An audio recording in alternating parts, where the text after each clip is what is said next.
as Elaine articulated earlier, we are now entering the next phase of the full-up site investigation so that we can get a full understanding of the problem. It's, as you said, a full study of all the impacts to the ecosystem so that when we come online and hit the next step of CERCLA to solve that problem, that we're solving it right the first time. And that just takes a lot of work, a lot of environmental science work, a lot of engineering work, a lot of understanding of the technology and the dangers of the contaminant. You have our commitment that we're doing that. And it's been ongoing since 2015, as Elaine said, so it's not like we just started this. It's been going on for quite a while. With regard to teaming with the state and the National Guard and the local community, the state, I have to say, has stepped up with the filter. They've stepped up to help out with the alternate source of water. Things that we normally work with the team with the local communities or with the state, some partner in the area that we do this at every other spot. So in this case, the state's been a great teammate. The stuff that's being litigated right now is our inability to enter into a partnership because of the authorities, because National Guard land is on state land. And our commitment is we have mechanisms to do that in our society, which is good. We have courts, we have ways to litigate, we have ways to resolve these disputes, and we're committed to resolving those in a fair and open and transparent way. In the meantime, just because there's disputes going on in court doesn't mean that we shouldn't also be working as diligently as we can on identifying the problem and coming up with a comprehensive cleanup solution. That's what CERCLA tells us to do by law. That's what we're committed to doing. And I'm here on behalf of the Secretary to articulate that commitment. And the part where you guys are sensing frustration here is it takes a long time, okay? And it really, but we're committed to do it. The human health impacts. Part of Health and Human Services, the Agency for Toxic Substances and Disease Registry. I'm going to just call them ATSDR because it's easier to say. Okay, we partnered with them at former Pease Air Force Base a couple of years ago, and the senator from Vermont, Senator Shaheen, on funding the first human health study for PFAS and PFOA. This was a population that was much like here, that was impacted. Their drinking water was impacted for a number of years. So they did the first study there. Since then, we've continued to fund with ATSDR a nationwide study. And here just recently, ATSDR announced that this was one of the counties and one of the communities that were going to come in and do just exactly that. Do the human health monitoring, help us understand what the long-term impacts are of this chemical, and better understand how we can treat it and prevent it and deal with the human health impacts of this. That's not something the Air Force does, but it's something we're working in partnership with the ATSDR. Is it instantaneous information? No, this is new science for us. But we are addressing it the best way we know how, and that's our commitment for that. And then from then, they're the ones that put together the plan for medical monitoring and the rest of the study.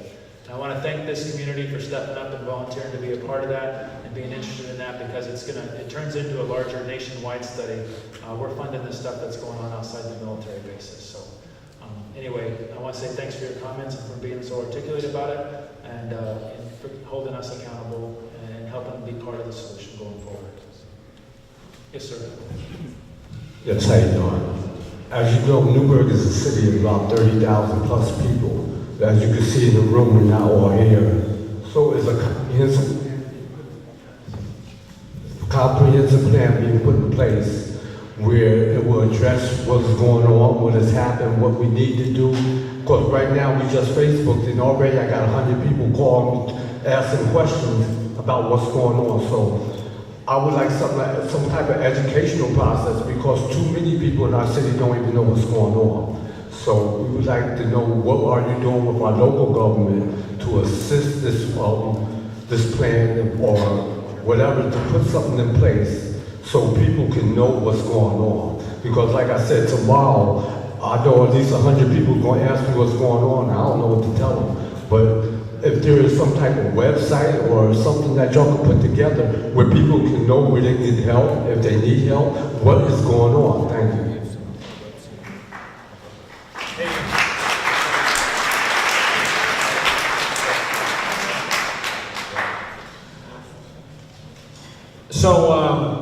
to address that, one of the things we talked about was the Restoration Advisory Board.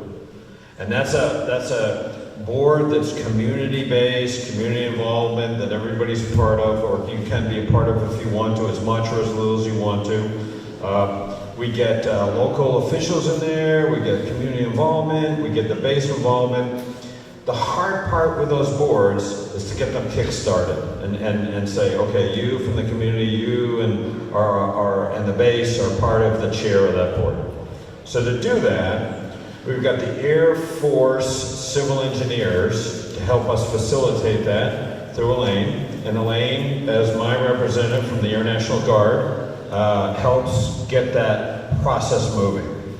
As we already talked about, we gather names, we try to kickstart it in about 30 days and get it ongoing, and it's hard, and it's not easy to get those advisory boards going. But that's a great place for people to constantly engage and say, what's happening now, what's happening today, what's going to happen in the future, what's happened in the past, and where we're going to go. So we can get after some of these things. And also, the Air Force, through the same agency, posts websites to post information as we get it.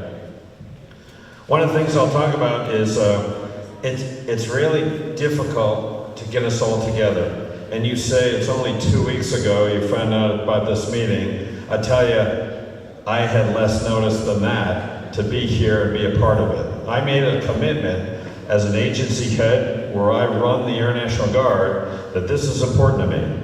And you talked about, I don't live here, but my wife and my kids live in a community in Western Mass that's less than 5 miles of base that has PFAS, PFOA. So I live in a community that has the same situation and issues as is present here. I also have part of my family that lives outside Pease Air Force Base, or Air National Guard Base now, which is on state land, which has the same issues of authorities and problems, and as we get through that to get to the right place. So I'm very concerned about this, and as we already talked about, CERCLA process does take a long time, and there's other acts and Clean Water Acts, for example, that helps us accelerate things, and we're trying to grab all the authorities that we have to get after, as you talked about, we're working on the symptom, when we really should also be working on the cause. And the cause is a long-term project, and the symptoms is a short-term project. So we're trying to do both at the same time to make sure that we get after the problem where it came from, mitigate that, understand how we mitigate that, and then get the information out to you at the appropriate time. And maybe even to talk about more details on how the flow of information goes back and forth, I'll let Elaine, if you wanted to add something to that, particularly about the website. So thanks. So as the Air National Guard Restoration Manager, what we're doing with the Air National Guard in response to PFAS, PFOA is not unique. The Air Force is also grappling with this issue, and so the Air Force Civil Engineering Center in San Antonio, who is the Air Force's environmental lead for PFAS, PFOA, has a really good website that I can share with you when we revise the Q&As. It addresses the Air Force's response to PFAS, PFOA. There's a frequently asked questions section that answers a lot of the questions that are being addressed here, but again, from an Air Force perspective. There is a snapshot that we update every month. The Air National Guard provides inputs where we kind of summarize all of the impacts, the communities, what we're doing. Stuart is on that snapshot, and we update that information, as I said, every month. And there's just a lot of good resources. There's links to various agencies if you want to get more information about the exposure assessments that ATSCR is doing, the EPA's PFAS action plan. It's kind of the one-stop shop that I know we look at all the time and certainly advertise, not only for our guard bases, but for those communities at those guard locations. Thanks. I just, is there someone, last time we were here, and correct me if I'm wrong, but the last time we were here, we took all the questions that we did in the public forum, plus all the written questions, and then we posted answers to those. I think it was on the county's website. It's on the Orange County website for the Department of Health. They have it posted. We were waiting on some of the answers, so it'll take some time. But they are there, and any answers to questions from today can be posted there as well. Also, we have about 5 more minutes before our 7 o'clock deadline, and maybe we have time for maybe 1 or 2 more questions, and then we have to close our session. Okay. I'll stay as long as I'll stay later afterwards for as long as they'll let me stay to answer questions. So whoever's got the mic, I guess, can say who's in.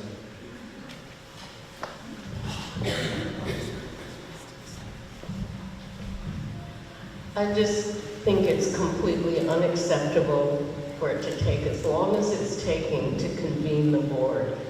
It should have met by now. And if it's a priority,